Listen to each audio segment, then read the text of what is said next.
આપણું કુલ બજેટ 1143 કરોડનું છે. 91% બજેટ પગાર ખર્ચ પાછળ ખર્ચ કરવામાં આવે છે. વિદ્યાર્થીના વિકાસ, શિક્ષકોને લગતી બાબતો માટે 6% અને શાળાઓને એની ઓફિસને લગતી પ્રવૃત્તિઓ પાછળ 2% ખર્ચ કરી અને આ રીતે 100% અમારું બજેટ 1143 કરોડનું બજેટ છે.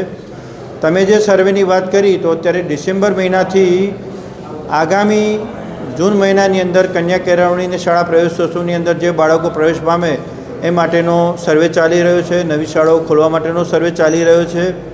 700 કરતાં વધારે સ્લમ અને શેરી, સોસાયટી, મહોલ્લાઓની અંદર પણ વિદ્યાર્થીઓ ઘરે ઘરે જઈ અને નામાંકનની કામગીરી અત્યારે કરી રહ્યા છે. અને છેલ્લા 10 વર્ષમાં હું આપને કહેતો આનંદ થાય છે કે લગભગ 56,000 કરતાં વધારે વિદ્યાર્થીઓ અમદાવાદ શહેરની નામાંકિત ખાનગી શાળાઓ છોડીને કોર્પોરેશન સંચાલિત મ્યુનિસિપલ શાળાઓની અંદર પ્રવેશ પામ્યા છે. છેલ્લા 10 વર્ષના કન્યા કેળવણી શાળા પ્રવેશોત્સવના આંકડાઓ હું આપું તો તબક્કાવાર એની અંદર વધારો થઈ રહ્યો છે. અત્યારે 32,000 કરતાં વધારે વિદ્યાર્થીઓ એની અંદર બાલવાટિકા અને ધોરણ 1ની અંદર અભ્યાસ કરી રહ્યા છે.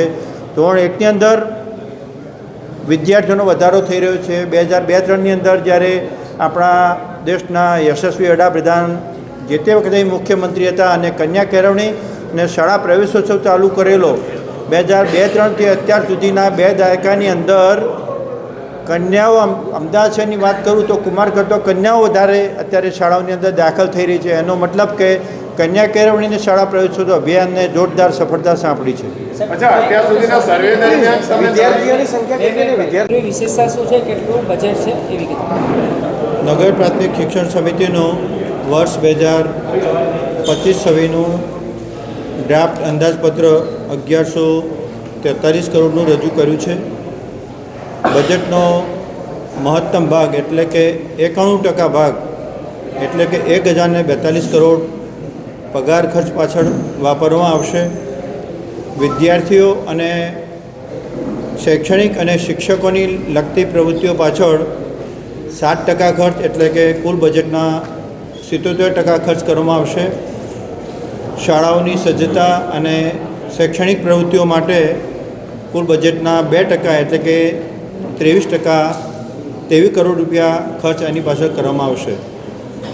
આ બજેટ શતાબ્દી વર્ષ બજેટ તરીકેનું ઉજવણી કરવા માટેનું જ્યારે આયોજન થયું ત્યારે નગર પ્રાથમિક શિક્ષણ સમિતિની 450 શાળાઓ ગુણવત્તાલક્ષી શિક્ષણની અંદર આ શાળાઓનું મૂલ્યાંકન કરવામાં આવશે.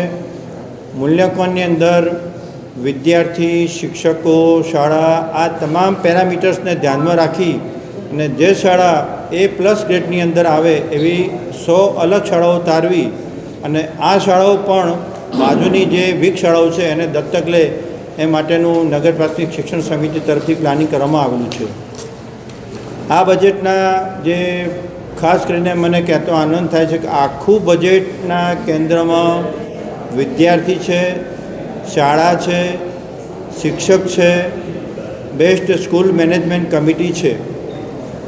આખા વર્ષ દરમિયાન બજેટની અંદર ખાસ કરીને મારી શાળા, સ્વચ્છ શાળા, અત્યારે સ્વચ્છ શહેર સર્વેક્ષણ 2024 ચાલી રહ્યું છે ત્યારે આપણી શાળાઓ પણ એની અંદર અવ્વલ નંબરે આવે અને ઘેર ઘેર બાળકો, શિક્ષકો સ્વચ્છતાનો સંદેશ લોકો સુધી પહોંચાડી અને આપણું શહેર દેશની અંદર સ્વચ્છતાની અંદર પ્રથમ નંબરે આવે એ માટેના પ્રયત્નો કરવામાં આવશે.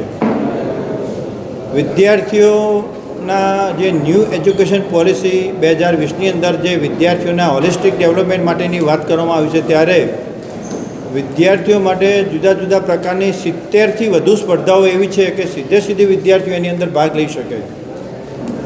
15થી વધુ બાબતો એવી છે કે એની અંદર શિક્ષકો ભાગ લઈ શકે અને 10 પેરામીટર્સ એવા છે કે શાળાઓ વચ્ચેની સ્પર્ધાઓ થશે. આની અંદર ખાનગી શાળા અને મ્યુનિસિપલ સ્કૂલ બોર્ડના વિદ્યાર્થીઓની પણ ક્યાંક ને ક્યાંક સ્પર્ધા થશે. જુદા જુદા પ્રકારની શાળાથી માંડીને શહેર કક્ષાની સ્પર્ધાઓ થાય અને વિદ્યાર્થીઓને એક જુદા જ પ્રકારનું મોટિવેશન મળે. વિદ્યાર્થીઓને શિક્ષણની સાથે સાથે એના આત્મવિશ્વાસની અંદર વધારો થાય. વિદ્યાર્થી ખુશ રહે અને એને જીવનની અંદર જીવન ઉપયોગી વ્યવસાયલક્ષી શિક્ષણ પ્રાથમિક કક્ષાએથી જ મળે એ માટેના બજેટની અંદર ટીમ સ્કૂલ બોર્ડે ભાર મૂક્યો છે. ટીમ સ્કૂલ બોર્ડની મદદથી આખું બજેટ શાળાઓ શિક્ષકો સુધી પહોંચે એ માટેનો અમે નમ્ર પ્રયાસ કરવાના છીએ. આપણે 450 શાળાઓમાં 1,70,000 જેટલા વિદ્યાર્થીઓ છે. 1,70,000 વિદ્યાર્થીઓ ગીતાના જે કર્મનો સિદ્ધાંત છે, વિદ્યાર્થીઓ આની અંદર જુદા જુદા અધ્યાયની અંદર પઠન, વાંચન, લેખન, નિબંધ સ્પર્ધા, એસે, શહેર કક્ષાની સ્પર્ધાઓની શાળા કક્ષાથી શહેર કક્ષાની સ્પર્ધાઓની અંદર ભાગ લે અને એની અંદર નાની મોટી મોટિવેશનલ શિબિરો ગોઠવવામાં આવે અને જે અવ્વલ નંબરે જે વિદ્યાર્થીઓ આવે એ વિદ્યાર્થીઓને પ્રોત્સાહક ઇનામો, શીલ્ડ, એવોર્ડ આપવા માટેની અંદર જોગવાઈ કરવામાં આવી છે. સરકારનો તો કોઈ ધર્મ પ્રત્યે કોઈ રૂલ જ ના હોય, ધર્મ નિરપેક્ષ હોય, તો આમાં તમે એક ધર્મને એન્ડોર્સ કરી રહ્યા છો એવું નથી? કર્મના સિદ્ધાંતને ધ્યાનમાં રાખીને કર્મનો સિદ્ધાંત દરેક ધર્મને લાગુ પડે છે. કર્મ એ જ ફળ છે, પરિશ્રમ એ જ પારસમણી છે.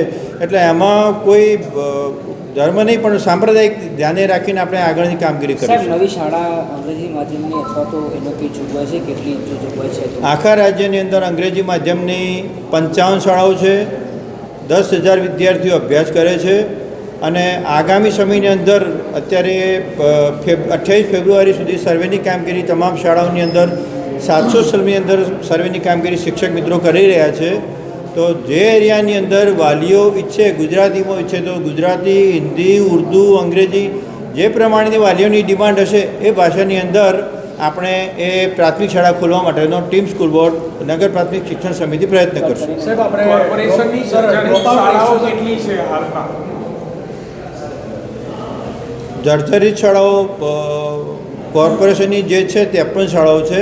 એમાં લગભગ 5 કે 6 શાળાઓ એવી છે કે જે ઉપયોગ લઈ શકાય એવી નથી. બાકી નાનો મોટો કે એનો ઉપયોગ અત્યારે ચાલી રહ્યો છે. કેટલો હતો અને આ વર્ષે કેવું આયોજન છે ડ્રોપ આઉટ રેશિયો ઘટાડવા માટે? ડ્રોપ આઉટ રેશિયોમાં 456 વિદ્યાર્થીઓ એવા છે કે જે ડ્રોપ આઉટ છે.